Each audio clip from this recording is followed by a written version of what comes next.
ბაქო და მოსკოვი, უკანასკნელი 10 წლეულების ყველაზე სერიოზული დაპირისპირება. რა მოყვა რუსეთში აზერბაიჯანელების დარბევას და მკვლელობას? ბაქოს მკვეთრი რეაქცია. რა კავშირშია გეოპოლიტიკა? ბრიტანეთის საგარეო საქმეთა სამინისტროში დაბარებული საქართველოს დესპანი. საარჩევნო კონკურენტების დაკავება სრულიად შეუთავსებელია ქართული ოცნების მიერ დეკლარირებულ ევროატლანტიკურ მისწრაფებებთან. ლონდონის პროტესტი, გაფრთხილება და მოთხოვნა. რას პასუხობს ოცნება? დაარღვია ვენის კონვენცია, ჩაერია არჩევნებში აგიტაციის სახით, დაარღვია სტრატეგიული პარტნიორების შეთანხმება, აპირებდა ექსტრემისტული შეხედულებების მქონე ადამიანების დაფინანსებას. ვინ ცდება დიპლომატიურ ჩარჩოებს და ვინ არღვევს ვენის კონვენციას? ელენე ხოშტარიას სამდღიანი შიმშილობა. რა მოთხოვნა შესრულდა? 8 პროდასალურმა პოლიტიკურმა პარტიამ გამოაცხადა ძალიან კონკრეტული ართანამშრომლობის, არდამორჩილების გეგმა. ბოიკოტს აცხადებს ის 8 პარტია, რომელიც ისედაც არ აპირებდა არჩევნებში მონაწილეობას. არის მაღალი შანსი იმისა, რომ დღეს საქართველოს დემოკრატიული ძალები უშვებდნენ შეცდომას, რომელსაც შეიძლება ჰქონდეს ძიმე ფასი. სხვადასხვა პარტიებში გადანაწილებული ნაციონალების ერთობლივი განცხადება. გაუგებარია აბსოლუტურად რა იყო შინაარსი და მთავარი მიზანი. ან დაწყების შიმშილობის, ან შემდეგ შეწყების. ეს ხადია მიუთითებს მათ რეალურ მდგომარეობას. ეთერშია კურიერი 9 საათზე. ნათია ლაზაშვილთან და დავით კაკულიასთან ერთად. თქვენ უყურებთ კურიერს 9 საათზე. დღეს 1 ივლისია, გიყვებით დღის მთავარ თემებს და მოვლენებს საღამოშიდობისა. საღამოშიდობისა. როგორ დასრულდა პროტესტის უკიდურესი ფორმა და ელენე ხოშტარიას სამდღიანი შიმშილობა? მოთხოვნა იყო თვითმმართველობის არჩევნებისთვის ბოიკოტის გამოცხადება. ულტიმატუმი ხოშტარიას 8 პარტიამ შეუსრულა, თუმცა არც ერთი მათგანი არც მანამდე არ აპირებდა მუნიციპალურ არჩევნებში მონაწილეობის მიღებას. ლელოს და გახარიას პარტიას პოზიცია არ შეუცვლიათ, რაც იმას ნიშნავს, რომ არც შიმშილობამდე არსებული სტატუს კო არ შეცვლილა. მაშინ რა აზრი ჰქონდა შიმშილობის დაწყებას? არჩევნებს ბოიკოტს ისევ ნაციონალები და ყოფილი ნაციონალები უცხადებენ. ერთობლივი განცხადებაც იმ 8 სუბიექტმა გაავრცელა, რომლებშიც ნაციონალური მოძრაობა ბოლო წლებში გადანაწილდა. ესენია თავად ნაციონალური მოძრაობა, ახლები დროა, გირჩი მეტი თავისუფლებისთვის სტრატეგია აღმაშენებელი, ევროპული საქართველო თავისუფლების მოედანი და ფედერალისტები. აქედან 3 პარტია გვარამია მელიას კოალიციის წევრია, კიდევ 3 კი სააკაშვილის პარტიის კოალიციაშია. ოპოზიციონერი პოლიტიკოსი, რომელსაც ოპოზიციას შიმშილობი წაუყენა, მოთხოვნა ამ 8 პარტიის ხელმოწერას ხელისუფლებისთვის მიყენებულ დიდ დარტყმას უწოდებს. ქართულ ოცნებას კი ხოშტარიას ერთდღიანმა ულტიმატუმმა კილიკის საფუძველი მისცა. მართლ პარტიაში ფიქრობენ, რომ ყოფილი მართველი პარტია, რომელიც სხვადასხვა კოალიციაში გადანაწილდა, საკუთარ ამომრჩეველს ატყუებს და ამით ცდილობს ქულების ჩაწერას. მასაც არაფერი შეეტყო ფიზიკურად, რომ იშიმშილა, ქვეყანასაც არაფერი შეეტყო, რომ იშიმშილა და ოპოზიციასაც არაფერი შეეტყო, რომ იშიმშილა. სადაც იყვნენ 3 დღის წინ, იქ არიან დღესაც. ორი პარადოქსი. ოპოზიცია ოპოზიციის წინააღმდეგ და ყველაზე ხანმოკლე შიმშილობის რეკორდი.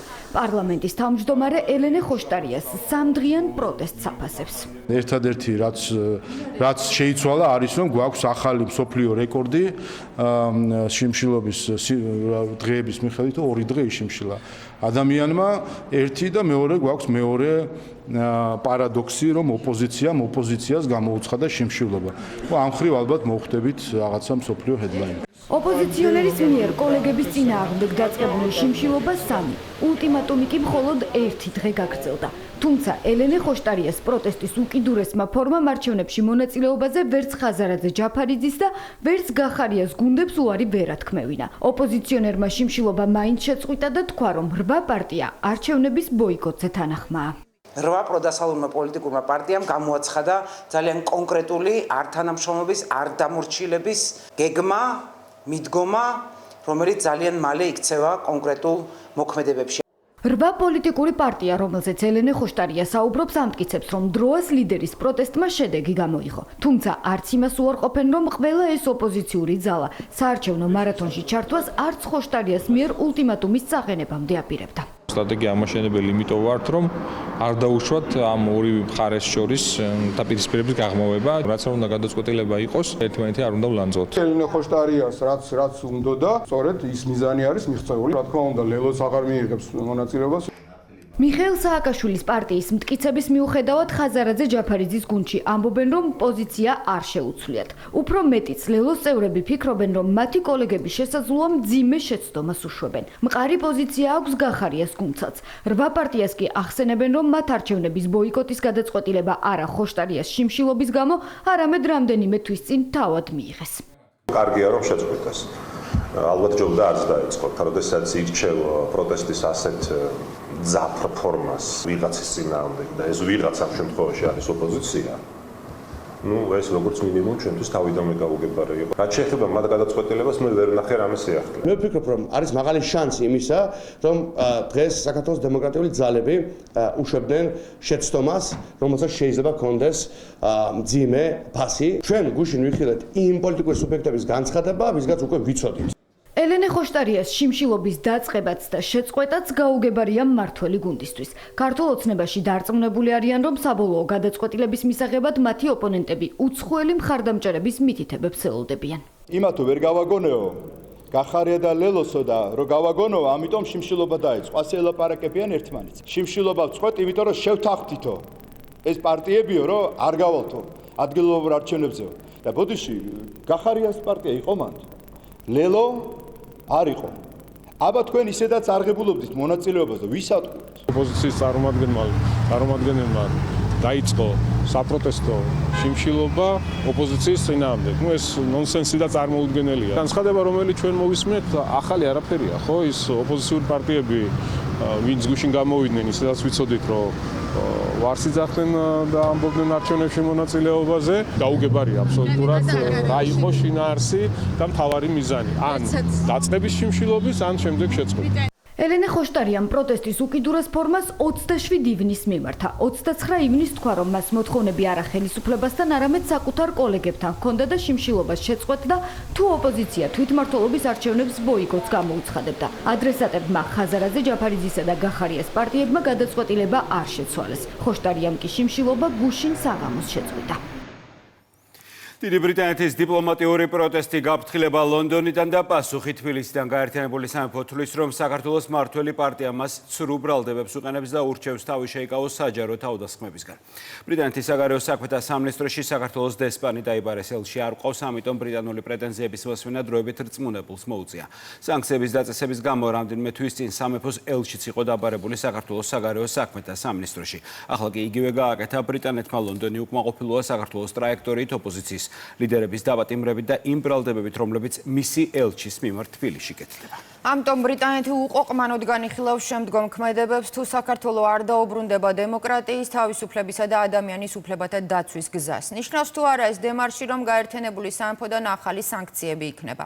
არაფერია გამორიცხული, რადგან ულტრალიბერალიზმის ცენტრი ახლა სწორედ დიდ ბრიტანეთშია, თუმცა გაერთიანებული სამეფოს ადგილობრივ არჩევნებში ულტრამემარჯვენეების გამარჯვება მაჩვენა, რომ მმართველი პარტია მომხრეებს ბრიტანეთშიც კარგავს. ვისი ბრალია თბილისისა და ლონდონის ურთიერთობის გაფუჭება. ქართული ოცნება აცხადებს, რომ ის მხოლოდ თავს იცავს იმ ჩარევებისგან, რომლებიც ნისლიანი ალბიონის განმოდის და რომლის მიზანით საქართველოში ხელისუფლების შეცვლა და სასურველი პოლიტიკური რეჟიმის დამყარებაა. მაკა ბოჭორიშვილთან გარეთ უორდის შეხვედრიდან რამდენიმე დღეში საქართველოს დიპლომატიური მისიის წარმომადგენელი ლონდონში საგარეო უწყებაში დაიბარეს. გიორგი საგანელიძეს ბრიტანეთის კრიტიკული გზავნილები გადასცეს. ოპოზიციის ლიდერების დაკავება, თავისუფალი აზრის ჩახშობა და ბრალდებები პარტნიორების მისამართით. შეხვედრის შინაარსთან დაკავშირებით ოფიციალური განცხადება გაავრცელეს, სადაც მიანიშნეს სანქციებზეც. ოპოზიციის ლიდერების დაპატიმრება საქართველოს მთავრობის მორიგი მცდელობაა, შეზღუდოს თავისუფლებები და ჩაახშოს განსხვავებული აზრი. საარჩევნო კონკურენტების დაკავება სრულიად შეუთავსებელია ქართული ოცნების მიერ დეკლარირებულ ევროატლანტიკურ მისწრაფებებთან და ეწინააღმდეგება მათსავე საკონსტიტუციო ვალდებულებებს. დიდი ბრიტანეთის მთავრობა არ დააყოვნებს დამატებითი ზომების მიღების განხილვას, თუ საქართველო არ დაუბრუნდება დემოკრატიის, თავისუფლებებისა და ადამიანის უფლებების დაცვის და პატივისცემის გზას.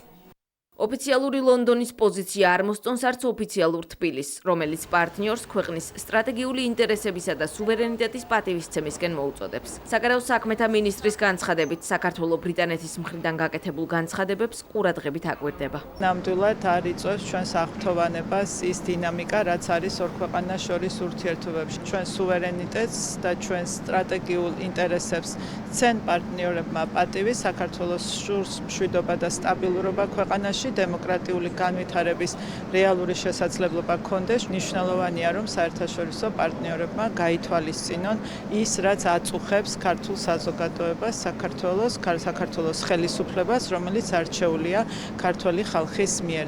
ექსტრემიზმის დაფინანსება, ქვეყნის შიდა საქმეებში ჩარევა, ვენის კონვენციისა და სტრატეგიული პარტნიორობის შეთანხმების დარღვევა. საქართველოს ბრიტანეთის მიმართ არაერთი საპასუხო პრეტენზია აქვს. ხელისუფლების ოპონენტებისთვის კი გაერთიანებული სამეფოს დიპლომატიური ნაბიჯი და კრიტიკა ობიექტური და მისაღებია. რა თქმა უნდა, ბენტრობერცი პასუხობენ იმ კონკრეტულ ქმედებებს, რასაც არჩევებს ქართული ოცნება პრაქტიკაში.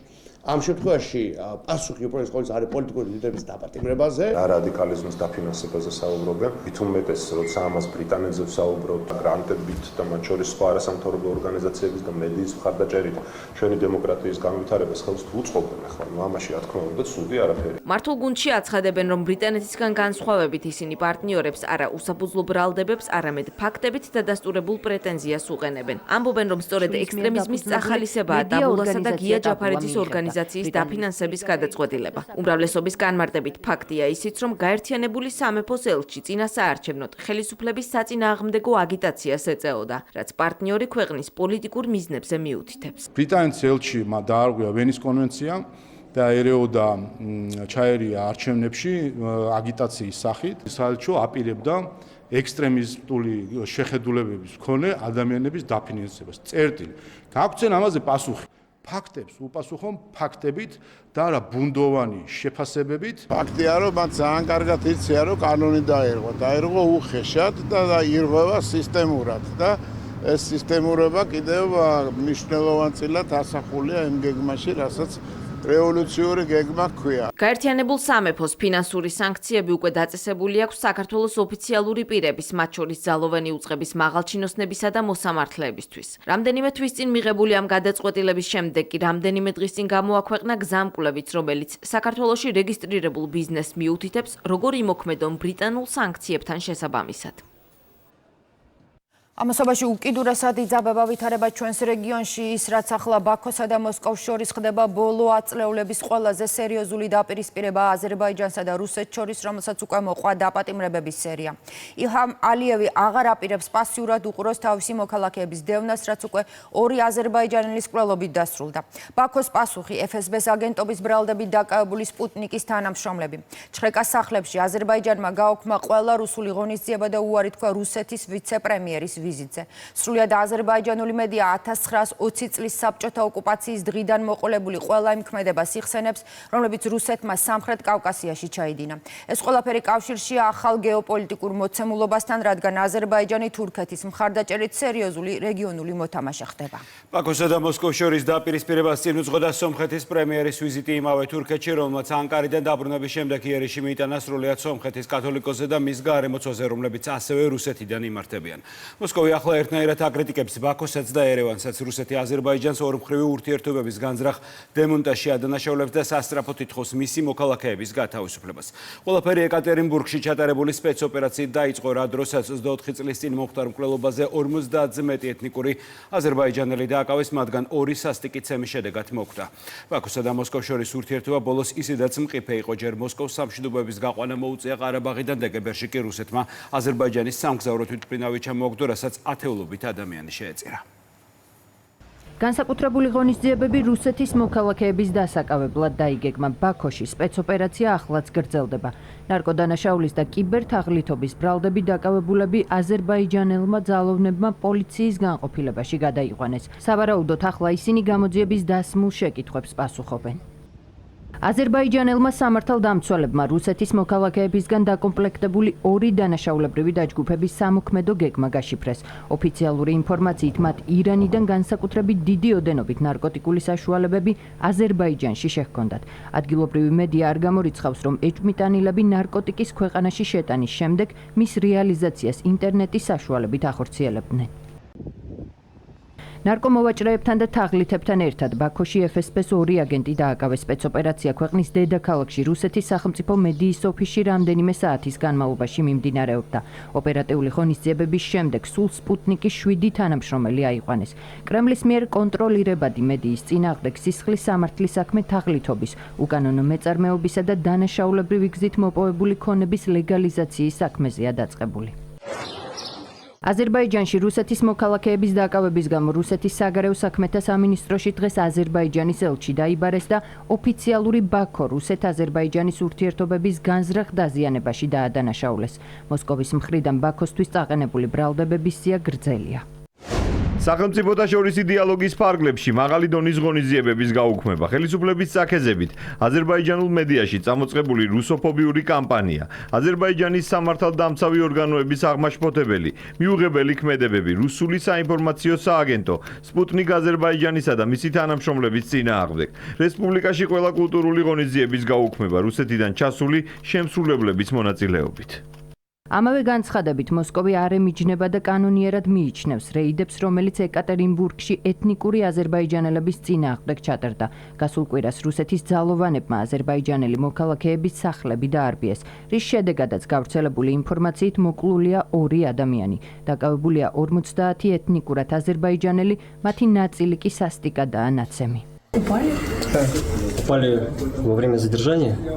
До этого, да. ცემით მოკლულები ღამით აზერბაიჯანში გადაასვენეს. ცნობილია მათი ვინაობა. ისინი ძმები გუსეინ და ზიადინ საფაროვები არიან. აზერბაიჯანში ჩატარდა სასამართლო ექსპერტიზა, რომლის დასკვნით ძმები რუსეთში პოლიციელებმა ცემით მოკლეს.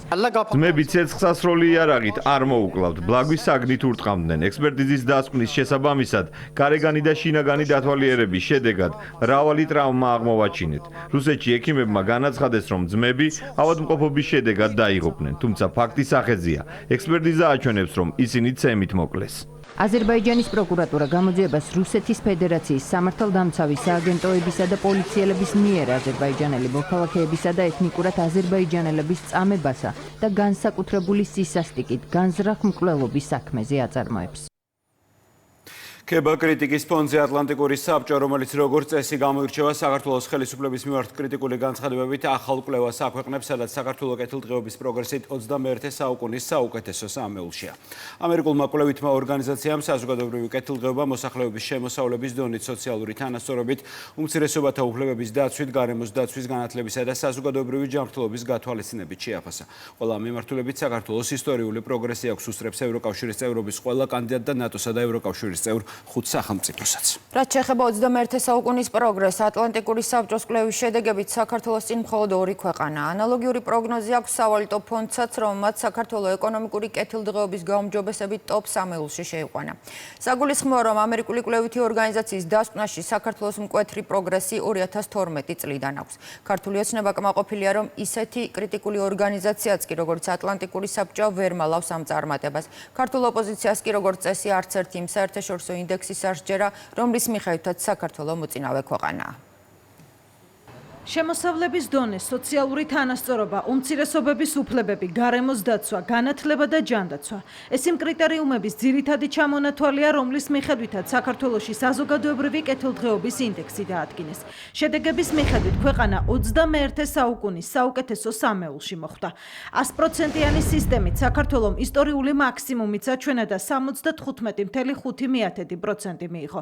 რეიტინგით კი უსწრებს ყველა მეზობელს, ევროკავშირის წევრობის ყველა კანდიდატს და ნატოსა და ევროკავშირის წევრ 5 სახელმწიფოს. როდესაც შემოდის ობიექტური საზომები, კრიტერიუმები და არა აღქმები, რომლის დანერგვაც უნდა ზოგიერთ ელჩს საქართველოში, სიმართლე ჩანს ყველაზე კარგად. საზოგადოებრივი კეთილდღეობის ინდექსის შედეგები მართლ პარტიას არ უყვირს. სახელისუფლებო გუნდში აცხადებენ, რომ როდესაც ქვეყანაში არსებული მდგომარეობა ობიექტურად ფასდება, კრიტიკულად განწყობილი ორგანიზაციების კვლევებიც კი რეალურ მაჩვენებლებს ვერ მალავს და პოზიტიურ შედეგებს აჩვენებს. მაგალითად, მოყავთ ატლანტიკური საბჭოს ანგარიშის ის ნაწილიც, სადაც 2012 წლიდან მიღწეულ პროგრესია საუბარი. ორგანიზაციის შეფასებით, ბოლო 12 წელში საქართველოში კეთილდღეობის ინდექსი 8.8 პუნქტით გაუმჯობესდა და მსოფლიო რეიტინგში 23 ადგილით დაწინაურდა. საბოლოო ჯამში ყველა იძულებული იქნება, რომ სიმართლეს გაუსწოროს თვალი.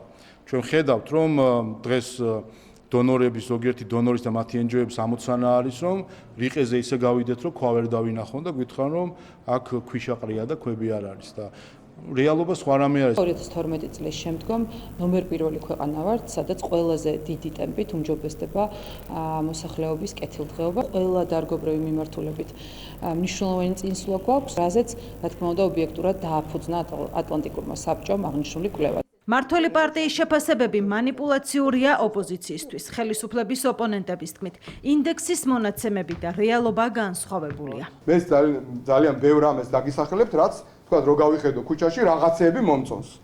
ეს იმას ხო არ ნიშნავს, რომ მთლიანობაში ვითარება კარგია, ხო? ამ ციფრების манипуლირებით ეს რეჟიმი ვერსად ვერ გავა.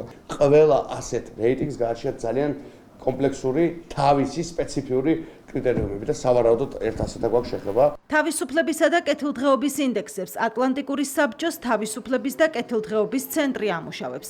ის ძირითადად მსოფლიო ბანკის გლობალური მმართველობის ინდიკატორების, გაეროს, ამერიკული ორგანიზაციებისა და დემოკრატიის მრავალფეროვნების საერთაშორისო კვლევების მეცნიერულ ექსპერტიზას ეფუძნება. სახელისუფლებო პარტიისთვის საქართველოს პოზიტიური მაჩვენებლები მათი პოლიტიკის შედეგია.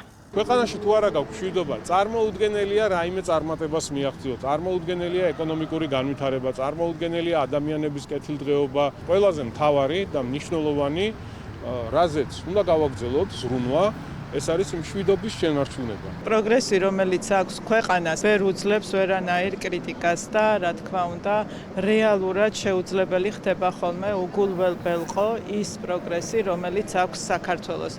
ატლანტიკური საბჭოს ანგარიში მსოფლიოს მასშტაბით არსებულ მონაცემებსაც ასახავს. ორგანიზაციის შეფასებით 2001-2024 წლებში მსოფლიოში საზოგადოებრივი კეთილდღეობა 7.5% პუნქტით გაუმჯობესდა. ევროპაში კეთილდღეობის ინდექსის მატებამ 6.7 პუნქტი შეადგინა. ევროკავშირში კი 5.5. ამ პერიოდში საქართველოს მაჩვენებელი 17 პუნქტით გაიზარდა. შეერთებული შტატების სახელმწიფო მდივანი USAID-ის უარყოფით როლზე და მილიარდებზე, რომელიც სააგენტომ არამიზნობრივად დახარჯა. მარკო რუბიომ ამერიკის საერთაშორისო განვითარების სააგენტოს ვრცელი წერილი მიუძღვნა და USAID-ის პროგრამა ოფიციალურად დასრულებულად გამოაცხადა. რა როლი ჰქონდა ამერიკის ეგრეთ წოდებულ რბილ ძალას? რუბიო ამერიკელი გადამხდელების ფულით USAID-ის მაღალჩინოსნების 5 ვარსკვლავიანი ცხოვრებით ტკბობაზე წერს. მაშინ, როდესაც მათი მდგომარეობა, ვისაც უნდა დახმარებოდნენ, გაუარესდა. განვითარების მიზნები იშვიათად სრულდებოდა, სტაბილურობა ხშირად უარესდებოდა. ანტიამერიკული განწყობები კი მხოლოდ იზრდებოდა. წერს სახელმწიფო მდივანი და აცხადებს, რომ ამიერიდან უცხოური დახმარების პროგრამები ამერიკის ეროვნული ინტერესების შესაბამისად დაფინანსდება.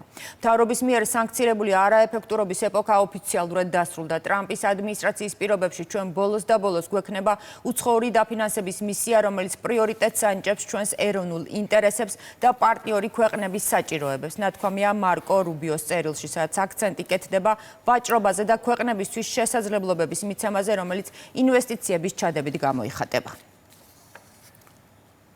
Deep State-ზე და გავლენიან კორპორაციებზე მორიგ წერილს აქვეყნებს ქართველი ფილოსოფოსი, რომელიც აცხადებს, რომ ჩრდილოვანი მმართველობა ევრობიუროკრატების ხელით ცდილობს საქართველოში ხელისუფლების ძალადობრივ ცვლილებას. ზაზა შათერიშვილი წერილში ვრცლად საუბრობს იმ ევროპელ დიპლომატებზე, რომლებიც ქვეყნის შიდა საქმეებში აქტიურად ერევიან და ახალისებენ ზიზღის კამპანიას. ის ასევე არ გამორიცხავს დონალდ ტრამპს და რობერტ ფიცოზე თავდასხმის საქართველოში ანალოგიას. ფილოსოფოსის ნააზრევს უსაფუძვლოდ მიიჩნევს ოპოზიცია, რომელიც ამტკიცებს, რომ ევროპა საქართველოს შიდა საქმეებში არ ერევა. ქართული ოცნება კი აცხადებს, რომ საქართველოში არც რევოლუციების და არც მეორე ფრონტის გახსნის საფრთხე არ გამქრალა.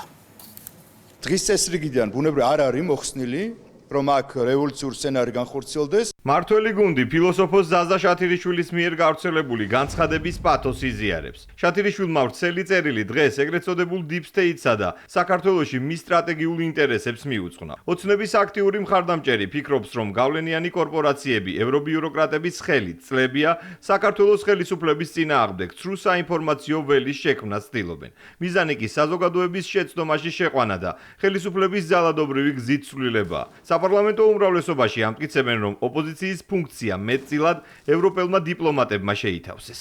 ფაქტიურად ჩვენ გვაქვს მოცემულობა, სადაც აი ამ ხელმოწარულები და უსამშობლოები, რომელთაც არაერთი მცდელობა ჰქონდათ რევოლუციის და დარჩნენ ისე ხელმოწარულებად, ეხლა ამ რადიკალებს ჩაენაცვლათ გარკვეული ქვეყნების ელჩები. ფაქტიურად მათი ფუნქცია აიღეს თავის თავზე და უფრო მეტიც ამ დილას ვკითხულობთ ის კი შეწყვიტა გედიმ და ქალბატონ ელენემ შიმშილოვა, მაგრამ მეთქი ფიშერმა ხო არ გააგრძელა მეთქი გერმანიის ელჩმა იმდენად არის მოწადინებული. ზაზა შათირიშვილის მიერ გავრცელებულ ტექსტში საქართველოში ეგრეთ წოდებული Deep State-ისთვის მისაღები ხელისუფლების მოყვანის რამდენიმე სცენარზეა საუბარი. მათ შორის ფილოსოფოსი სლოვაკეთისა და ამერიკის მაგალითზე განიხილავს, როგორ შეიძლება გახდეს პოლიტიკური ლიდერი სასიკვდილო თავდასხმის მსხვერპლი. ოცნების მხარდამჭერი ღიად ამბობს, რომ საქართველოში ევროკავშირის ელჩისა და დიპლომატების ნაწილის ქმედებები ხშირ შემთხვევაში სრულიად ცდება მათ უფლებამოსილებას და ქვეყანაში პოლიტიკური ტემპერატურის ხელოვნურად მომატებას ემსახურება. სასურველ ქვეყანაში არასასურველი ხელისუფლების მოშორების შემდეგი გზა რევოლუციაზე გადის. აქაც ყველაფერს ცხადია ხალხის ხელით აკეთებენ. ამ შანტაჟში კი აქტიურად არიან ჩართულნი საქართველოში აკრედიტებული ეგრეთ წოდებული დიპლომატები, რომლებიც სინამდვილეში Deep State-ის მიერ მართული სპეცსამსახურების წარმომადგენლები არიან და მათ დიპლომატიურ საქმიანობასთან არაფერი აქვს საერთო. სწორედ ელჩები ცდილობენ ადგილზე სიტუაცია კონტროლიდან გამოვიდეს. შექმნას მაქსიმალურად დაძაბული, პოლარიზებული და ზიზღით სავსე გარემო, რასაც კონკრეტული მიზანი აქვს. ამ პროცესში უდიდეს როლს თამაშობს ძალადობის და კრიმინალის წახალისება. ევროკავშირის ელჩის პაველ ჰერჩინსკის მეთაურობით. ასეთი მოწყვლადი გარემო შექმნა კი ერთადერთ მიზანს ემსახურება. გამოჩნდეს ვინმე თავზე ხელაღებული ადამიანი, რომელიც დაიჯერებს, რომ მთავრობა მას ევროპულ მომავალს ართმევს და შემდეგ სასახლეც ხელს გამოჰკრავს ამ სიტყვების პირდაპირი მნიშვნელობით. ბრალდებებს სპეკულაციურს უწოდებენ ხელისუფლების ოპონენტები. პოლიტიკოსების თქმით, ევროპელი დიპლომატები ხშირად უსაფუძვლო თავდასხმის ობიექტები ხდებიან. ოპოზიციაში ამტკიცებენ, რომ რევოლუციური სცენარი არ არსებობს და ევრობიუროკრატები ქვეყნის შიდა პოლიტიკურ საქმეებში არასდროს ჩარეულან. ჩვენი დასავლეთელი მეგობრების, მეგობარი სახელმწიფოების წარმომადგენლების, დიპლომატების მოქმედება ყოველთვის იყო მიმართული იმისკენ, რომ ხარი დაეჭირათ საქართველოს დემოკრატიისთვის. დიპლომატები, ჩვენი ქვეყნის პარტნიორები, რომელსაც ერთადერთი მიზანი აქვს ამ ქვეყანაში, როგორმე დაგვეხმარონ იმაში, რომ ერთხელ და სამუდამოდ შედგეს დემოკრატიული სახელმწიფო ამ ქვეყანაში. ამას ახლა ოცნება ცდილობს შეფუთოს თითქოს რაღაც ჩვენი ქვეყნის საქმიანობაში ჩარევა და ასე არ არის. ოპოზიციის მხრიდან დიპლომატების დაცვა სახელმწიფო გუნდში არ უკვირთ. ამბობენ, რომ ევრობიუროკრატები და მათი ოპონენტები რეალურად საერთო მიზანს ემსახურებიან. მიუხედავად რევოლუციის არაერთი მცდელობისა, კანონმდებლების აზრით საფრთხეები და გამოწვევები კვლავ არსად გამქრალა. ევროკავშირის წარმომადგენლები კი ხშირად ქვეყანაში ევროპული ღირებულებებისგან სრულიად განსხვავებული მეთოდებით მოქმედებენ. სამწუხაროდ სიძულვილის გარემოს დათესვა მიმდინარეობს უცხოური ფულით. მათ შორის გუშინ წინდელი აქცია, რომელიც ევროკავშირის დაფინანსებული ორგანიზაციების მიერ იყო მოწყობილი და რომელსაც არ ემიჯნება ევროკავშირის საელჩო, ანუ იზიარებს როგორც ჩანს მაშინ ამ პათოს ამ აქციაზე იყო მოწოდება დამხობის, ძალადობის, მეომრების და ასე შემდეგ. Deep State-ის სტილი არის ასეთი. ჯერ დეზინფორმაციით გააჯერებს საზოგადოების დიდ ნაწილს, რომ ვითომ უბედურება ხდება, შემდგომ აამოქმედებს თავის NGO-ებს იქ, შემდგომ აალაპარაკებს ევროპარლამენტში თავის დაქირავებულ ევროპარლამენტარებს და ამის შემდგომ უკვე მიდის ზეწოლა ხელისუფლებაზე. ფილოსოფოსი ზაზა შათირიშვილი ეგრეთ წოდებული Deep State-ის წინააღმდეგ კრიტიკულ ტექსტებს ხშირად აქვეყნებს. მისი აზრით, გლობალური გამოწვევების ფონზე საქართველოში მეორე ფრონტის სურვილი კვლავ დღის წესრიგში რჩება. მიმზიდველი საინვესტიციო კლიმატი, ღია ბიზნეს გარემო, ქვეყანა, რომელიც ეკონომიკური თავისუფლების ინდექსის მიხედვით მსოფლიოს რეიტინგში 35 ადგილზეა და ასწრებს ევროკავშირის 7 წევრ სახელმწიფოს. ამასთან, ენერგომატარებლებისა და სატვირთო გადაზიდვების ერთ-ერთი საკვანძო ქვეყანა, რომელიც აზიას ევროპასთან აკავშირებს. ამ თემებზე დღეს მაკა ბოჭორიშვილმა გაეროს მეოთხე საერთაშორისო კონფერენციაზე სიტყვით გამოსვლისას ისაუბრა. საქართველოს საგარეო საქმეთა მინისტრი აქცენტს ქვეყნის სამშვიდობო პოლიტიკაზე და რეგიონული სტაბილურობის მნიშვნელობაზე აკეთებს, რაც ეკონომიკური პროექტებისთვის უმნიშვნელოვანესი საკითხია. მსოფლიოს ერთ-ერთი ყველაზე მაღალი პოლიტიკური ტრიბუნიდან მაკა ბოჭორიშვილმა მსოფლიო ლიდერებს კიდევ ერთხელ შეახსენა, რომ საქართველოს მიუხედავად უსაფრთხოების სერიოზული გამოწვევებისა და რუსეთის მიერ აფხაზეთისა და ცხინვალის რეგიონების უკანონო ოკუპაციისა მნიშვნელოვანი წინსვლა შეძლო და მზად არის დასახული ამოცანების მისაღწევად მჭიდრო თვითანამშრომლოს საერთაშორისო საზოგადოებასთან. საგარეო საქმეთა მინისტრს დღესვე კონფერენციის ფარგლებში ჰქონდა ორმხრივი შეხვედრებიც. ნანა გოგატაძე შეაჯამებს სევილიიდან საგარეო საქმეთა მინისტრის ორდღიან ვიზიტს და შეხვედრებს.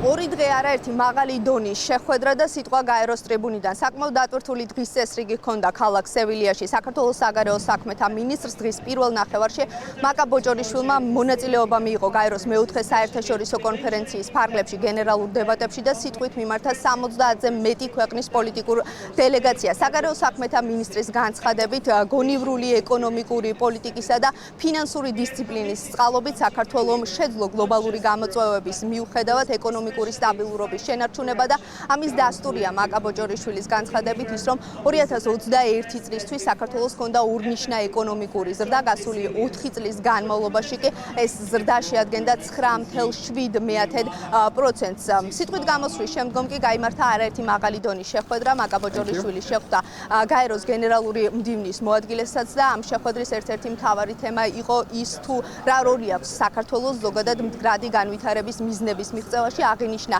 ისიც, რომ საქართველოს 2026 წლისთვის უმასპინძლებს გაეროს საჯარო სერვისების ფორუმსაც. გარდა ამისა, დღის განმავლობაში მაკა ბოჭორიშვილმა გამართა შეხვედრები არაერთი ქვეყნის საგარეო საქმეთა მინისტრებთან.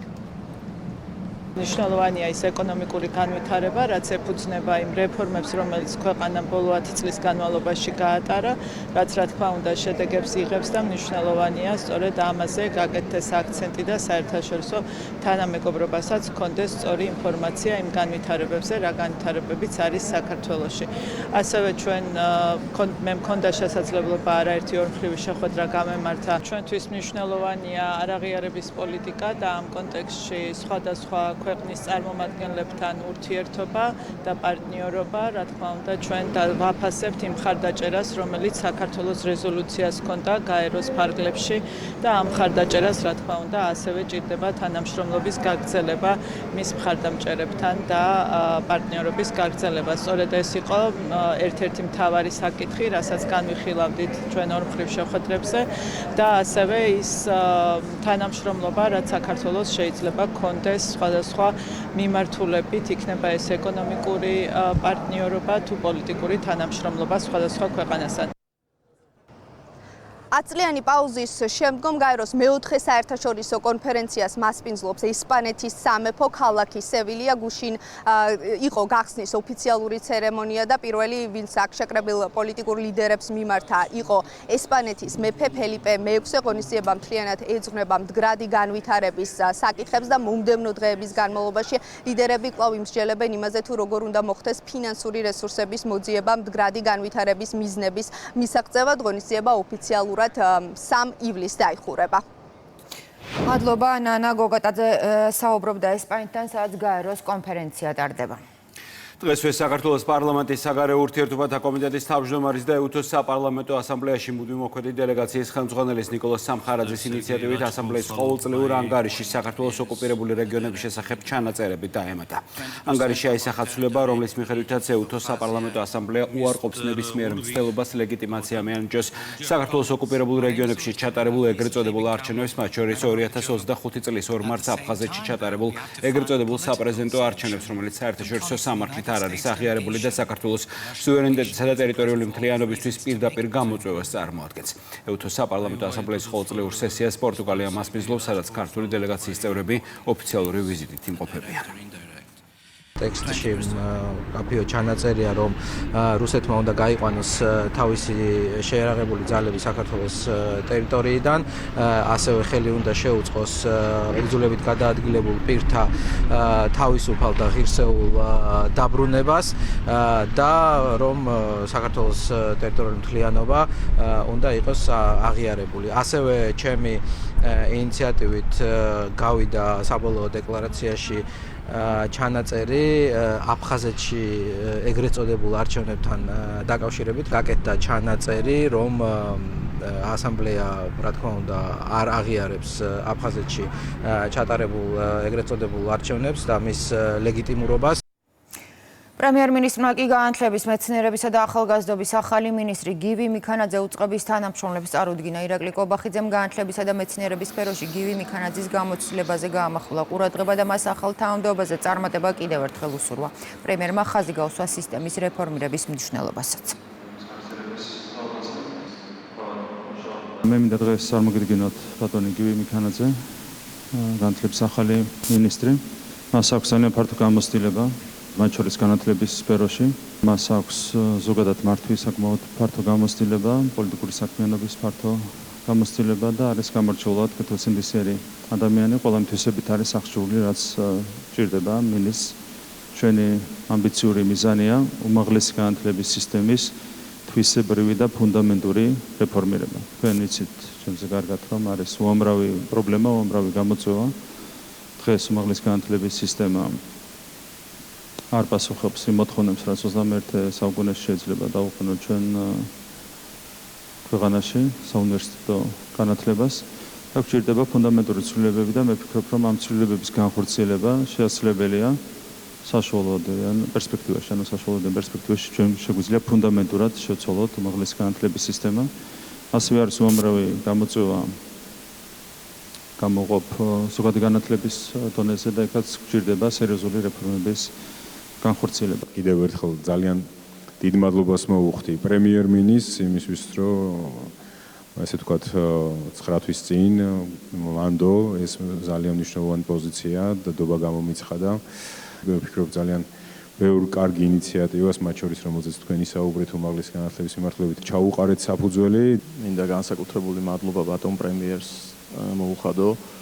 ეს არის უდიდესი ნდობა და ამავდროულად გაასმაგებული პასუხისმგებლობა ქვეყნის და ჩვენი საზოგადოების წინაშე. ჩემთვის უდიდესი პატივია ვიყო იმ სამინისტროს მინისტრი, რომელიც ჩვენი მომავლის აღზრდაზე, მის განვითარებაზე, მის კეთილდღეობაზე და ამ ქვეყნის მომავალზე და მის წინსვლაზე არის ორიენტირებული. საქართველოს როგორც საზღვაო ქვეყანა ბათუმში მეზღვაური საერთაშორისო დღე აღინიშნა საზეიმო ღონისძიება საქართველოს პრეზიდენტთა და პრემიერ-მინისტრთან ერთად საერთაშორისო საზღვაო ორგანიზაციის გენერალური მდივანი არსენიო დომინგესი და ეს რომ მათ ბათუმის პორტში შეკრებულ მეზღვაურებს სიტყვით მიმართეს. ამ დროისთვის საქართველოს 19,000-ზე მეტი მეზღვაური ყავს, ქვეყნის მიერ გაცემული მეზღვაურის სერტიფიკატები კი აღიარებულია ევროკავშირისა და მსოფლიოს სხვა 74 სახელმწიფოს მიერ. საქართველოს უნიკალური გეოგრაფიული მდებარეობა ჩვენს ქვეყანას გამორჩეულ ფუნქციას ანიჭებს. საქართველოს სატრანზიტო პოტენციალის სრულად ათვისებაში საზღვაო სექტორის როლი განსაკუთრებულია. მსოფლიოში მიმდინარე კონფლიქტებისა და დაპირისპირების ფონზე საქართველომ მოახერხა უწყვეტი მშვიდობისა და სტაბილურობის შენარჩუნება, რაც ჩვენს ქვეყანას სანდო და საიმედო პარტნიორად აქცევს. თანმიმდევრული პოლიტიკის შედეგად მეზღვაურის პროფესია დღეს კიდევ უფრო დაფასებულია. სწორი, ეფექტური და შედეგზე ორიენტირებული ნაბიჯებით დარგი გაძლიერდა და განვითარდა. ძვირფასო მეზღვაურებო, თქვენი პროფესიის წარმომადგენლებს ყოველდღიურ საქმიანობაში ბევრ გამოწვევასთან და რისკებთან გიწევთ გამკლავება, რასაც განსაკუთრებული გამბედაობა და ძალისხმევა სჭირდება. მინდა მადლობა გადაგიხადოთ ქართველ მეზღვაურებს, თითოეულ თქვენთაგანს, ქვეყნისა და პროფესიისადმი ერთგულების, მაღალი პასუხისმგებლობისა და ღირსეული სამსახურისთვის. ამ დღეს აღნიშნული ჩვენ პატივს მივაგებთ მეზღვაურთა თავდაუზოგავ შრომას და მათ უნიკალურ წვლილს საერთაშორისო ნაოსნობაში, სოფლიო ეკონომიკასა და საზოგადოების განვითარებაში. საქართველოს მიერ გაცემული მეზღვაურის სერტიფიკატები აღიარებულია ევროკავშირისა და მსოფლიოს 50-ზე მეტი ქვეყნის მიერ. ეს არის ქართველი მეზღვაურების პროფესიონალიზმის, შრომის მოყვარეობისა და სანდოობის აღიარება საერთაშორისო დონეზე. ქართველი მეზღვაურების კეთილდღეობა, მათი ღირსეული შრომისა და ცხოვრების პირობები ჩვენი სახელმწიფოს მთავარი პრიორიტეტია.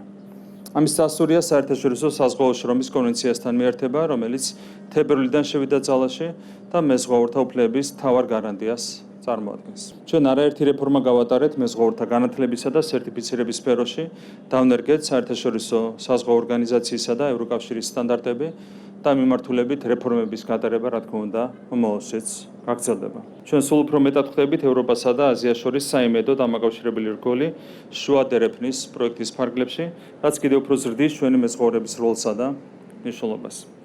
მინდა კიდევ ერთხელ მადლობა გადავუხადოთ თითოეულ მეზღვაურს, თქვენი გმირული შრომის გარეშე შეუძლებელი იქნებოდა საქართველოს წინსვლა და განვითარება. კიდევ ერთხელ გილოცავთ მეზღვაურის დღეს, გისურვებთ შვიცხვას, უსაფრთხო ნაოსნობას და ყოველთვის მშვიდობით დაბრუნებას სამშობლოში. როგორც მოგეხსენებათ, საქართველო წარმოადგენს შუა დერეფნის მნიშვნელოვან რგოლს. ამ დერეფნის საკვანძო ელემენტი კი საზღვაო პორტები, შესაბამისი ინფრასტრუქტურა და ამ სფეროში დასაქმებული პროფესიონალებია. საქართველოს 4 ნავსადგურს უახლოეს მომავალში შეემატება მეხუთე, ანაკლიის ღრმაწყლოვანი ნავსადგური, რომელსაც უმნიშვნელოვანესი როლი ექნება ჩვენი ქვეყნის მდგრად ეკონომიკურ განვითარებაში და ის ასევე გააძლიერებს ჩვენი ქვეყნის ტრანზიტულ ლოჯისტიკურ პოტენციალს. ეს არის ქვეყანა, რომელიც ყველაფერს აკეთებს საერთაშორისო საზღვაო ორგანიზაციასთან კიდევ უფრო მჭიდრო თანამშრომლობისთვის და ეს პასუხისმგებლობა კიდევ უფრო იზრდება ჩვენს პროფესიონალებს შორის. მადლობა იმისთვის, რომ ასეთი წარმატებული ვიზიტი შედგა. საქართველოს კარგად იცნობენ მთელს მსოფლიოში, იმიტომ რომ 18,000 მეზღვაურია მსოფლიოს სხვადასხვა კუთხეში საქართველოდან. ეს არის ქვეყანა, რომელიც კიდევ უფრო უწყობს ხელს ახალი თაობის შემოსვლას ამ პროფესიაში და სწორედ ამიტომ საერთაშორისო საზღვაო ორგანიზაცია უყურებს საქართველოს როგორც მაგალითს, რომლისგანაც ვსწავლობთ ამ პროფესიის სტანდარტებს და ყველაფერს ვაკეთებთ იმისათვის, რომ კიდევ უფრო გავაუმჯობესოთ თქვენი ყოფა. ჯიბეებიდან და ავტომობილიდან ამოღებული 23 შეკვრა ნარკოტიკი, კიდევ 6 შეკვრა სხვადასხვა სამალავში იყო განთავსებული. სამართალდამცველებმა 35 წლის მამაკაცი ავჭალის რაიონში აიყვანეს. ოპერაციას კი წინ უძღოდა ოპერატიული თვალთვალი, რა დროსაც დადგინდა, რომ გამსაღებელი ნარკოტიკულ საშუალებას სხვადასხვა ადგილზე ათავსებდა, ფოტოებს უღებდა, შემდეგ კი შესაბამისი აღნიშვნებითა და კოორდინატებით მარიხუანის შეძენით დაინტერესებულ პირებს უგზავნიდა. 1990 წელს დაკავებულ პირს ახლა 20 წლამდე პატიმრობა ემუქრება. 6 შეკვრა დაფასოებული ნარკოტიკის სამალავებიდან პოლიცია მანამდე ამოიღო, სანამ მომხმარებელი იპოვიდა. ნარკოტიკის რეალიზაციის ფაქტი სამართალდამცველებმა რამდენიმე წუთით ადრე აღკვეთეს და მომზადებისთვის 35 წლის მამაკაცი დააკავეს. გასაყიდად გამზადებული ნარკოტიკი პოლიციამ დაკავებული სახლის და ავტომობილის ჩხრეკის დროსაც ამოიღო. 23 შეკვრა გამომშრალი მარიხუანა და ელექტროსასწორი ნარკოდანაშაულის საქმეში ნივთმტკიცების სახით დევს. საგამოძიებო მოქმედებები პოლიციამ ავჭალის დასახლებაში დადიანის ქუჩაზე ჩაატარა. ახალგაზრდა მამაკაც ხელბორკილების სახლთან ახლოს ქუჩაში დაადეს. დაკავებულს ნარკოტიკული საშუალების უკანონო შეძენა, შენახვა და გასაღების მომზადება ედება ბრალად. გაიყვანეს ვინმე დაკავებული? არავინ არ დამინახია რა. რაღაცა მანქანები რო იდგა და რაღაცა შემოღობეს კი. ჩატარდა იქით იგლდანიდან ამოსასვლელზე, აქედან შორს არ არის. შილია ზოგადად ეს ფაქტები. მე უბრალოდ აი ესე რომ ხვდები, რომ დაახლოებით ალბათ დასადებად არიან, ანასაღებად, მაგით ხვდები. ხო, უფრო ის იქეთ ჩვენ უბანში ხა სახლები სადაც არის, რა თქმა უნდა, დადადებენ რა. უფრო მიტოვებული ადგილები სადაც არის. კურიერის ინფორმაციით 35 წლის მამაკაც მარიხუანას რეალიზაციისთვის სქემა წინასწარ ჰქონდა შემუშავებული. შექმნა შესაბამისი სახელწოდებით Telegram ჯგუფი. დამატებული ყავდა მომხმარებლები. კლიენტებს პირისპირ არ ხვდებოდა ნარკოტიკის გასაყიდად, მხოლოდ ეგრეთ წოდებულ დადების მეთოდს იყენებდა. მომხმარებლისთვის სასურველი რაოდენობის ნარკოტიკს აფასოებდა, წინასწარ შერჩეულ ადგილას დებდა და ეგრეთ წოდებულ ფაქტს ფოტოს უღებდა. კლიენტს ადგილმდებარეობის შესახებ ინფორმაციას ინტერნეტით უგზავნიდა. 35 წლის მამაკაცი დანაშაულს აღიარებს, სხვა დეტალებზე ადვოკატი არ საუბრობს. ვიცით რა, ნება თუ არა მაქვს აღებული და არ მაქვს უფლება თქო, ხო გითხარით ეხლა. ვიდრე არ შეუთანხმდები კლიენტს იქამდე მე არ მაქვს უფლება. ამ ეტაპზე აღიარებს ასეთი ინფორმაცია შემიძლია მოგაწოდოთ. 35 წლის მამაკაც ბრალი ოფიციალურად წარუდგინეს. პროკურატურამ ნარკოდანაშაულის საქმეზე დღის ბოლოს განცხადება გაავრცელა. გამოძიების ინფორმაციით სასამართლომ ბრალდებული პატიმრობაში დატოვა. ანომალიური სიცხე ევროპის კონტინენტზე და განგაშის წითელი ნიშნული იტალიაში, საფრანგეთში, ესპანეთსა და ავსტრიაში მაღალი ტემპერატურის გამო 2 ადამიანია დაღუპული. იტალიაში სადაც რეკორდულად მაღალი 47 გრადუსიანი ტემპერატურა დაფიქსირდა. სიცხეს ძლიერ ტალღებს ელოდებიან დღეს საფრანგეთში, ქვეყნის 16 დეპარტამენტში, მათ შორის დედაქალაქში განგაშის წითელი დონეა გამოცხადებული. დროებით დაიხურება ეიფელის კოშკი. რეკორდულად მაღალი ტემპერატურა დაფიქსირდა ესპანეთის ქალაქ ელ-გრანდოში, რომელიც პორტუგალიასთან საზღვარზე მდებარეობს და სადაც თერმომეტრი უკვე რამდენიმე დღეა 46 გრადუს ქვემოთ არ ჩამოდის. ანომალიური სიცხეა ლონდონშიც +35 დიდი ბრიტანეთისთვის იმდენად უჩვეულო ტემპერატურა, რომ საფრთხეს ქვეშ იდგა ლონდონის საჩოგბურთო ტურნირის ჩატარება. სამეფო დოღის პირველ დღეს კი მაყურებელს სამედიცინო პერსონალის დახმარება დასჭირდა. უკანასკნელი 100 წლის განმავლობაში გერმანიაში რეინის ოლქში ასევე ყველაზე მაღალი ტემპერატურა დაფიქსირდა. სინოპტიკოსები მოქალაქეებს ურჩევენ დღის საათებში ქუჩებში გამოსვლისგან თავი შეიკავონ.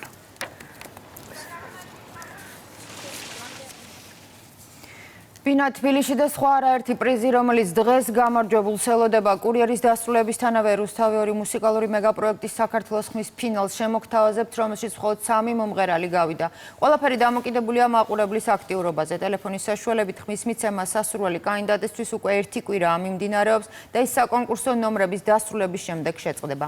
ნინი ნაცვლიშვილი უკვე კონკურსანტებთან ერთად იმყოფება და რუსთავი 2-ის ახალი სტუდიიდან ახლა პირდაპირ ეთერში ჩაგვერთვება.